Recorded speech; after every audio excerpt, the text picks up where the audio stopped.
கோவை கொடிசியா அரங்கில் வரும் 10ஆம் தேதி துவங்கி 12ஆம் தேதி வரை 3 நாட்கள் ரா மேட் இந்தியா 2024 மற்றும் 3P எனும் காகிதம், அச்சிடுதல் மற்றும் பேக்கேஜிங் தொழில்நுட்பம் தொடர்பான இருவேறு கண்காட்சிகள் நடைபெற உள்ளன. கோவை கொடிசியா சார்பாக பல்வேறு தொழில்துறை சார்ந்த கண்காட்சிகள் தொடர்ந்து நடைபெற்று வருகின்றன.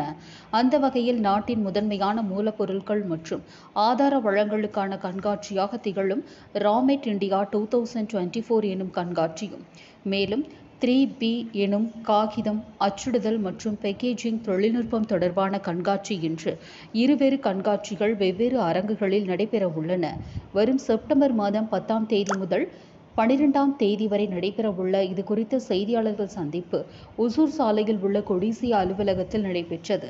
இதில் கொடிசியா தலைவர் கார்த்திகேயன், செயலாளர் யுவராஜ், ரா மேட் இந்தியா கண்காட்சியின் தலைவர் சரவணகுமார், துணைத் தலைவர் ஸ்ரீதர், 3P கண்காட்சியின் தலைவர் ஜெகதீஷ், துணைத் தலைவர் சுரேஷ்குமார் ஆகியோர் கலந்து கொண்டு பேசினர்.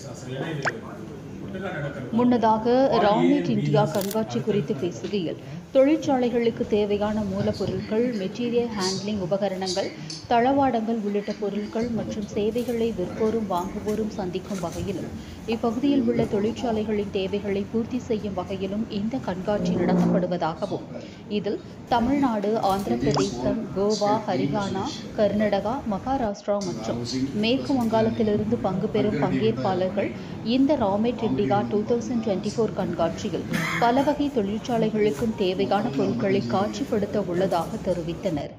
இதனைத் தொடர்ந்து முதல் முறையாக நடைபெறவுள்ள காகிதம், அச்சிடுதல் மற்றும் பேக்கேஜிங் தொழில்நுட்பம் தொடர்பான 3P எக்ஸ்போ 2024 செப்டம்பர் 10 முதல் 12 வரை நடைபெறும்.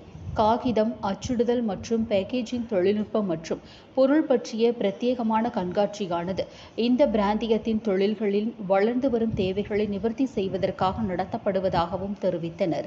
இந்த கண்காட்சியில் கலந்து கொள்வதன் மூலம் சிறந்த தொழில்முறை தலைவர்களுடன் இணைவதற்கான வாய்ப்பை பெறுவதோடு, துறை சார்ந்த நவீன தொழில்நுட்பங்கள் இங்கு காட்சிப்படுத்த இருப்பதாகவும் தெரிவித்தனர். இந்த கண்காட்சியில் சுமார் 10,000க்கும் அதிகமான பார்வையாளர்கள் கலந்து கொள்வார்கள் என்று எதிர்பார்க்கப்படுவதாகவும், காலை 10 மணி முதல் மாலை 5 மணி வரை நடைபெறவுள்ள இந்த கண்காட்சியில் பார்வையாளர்களுக்கு அனுமதி இலவசம் என்றும் தெரிவித்தனர்.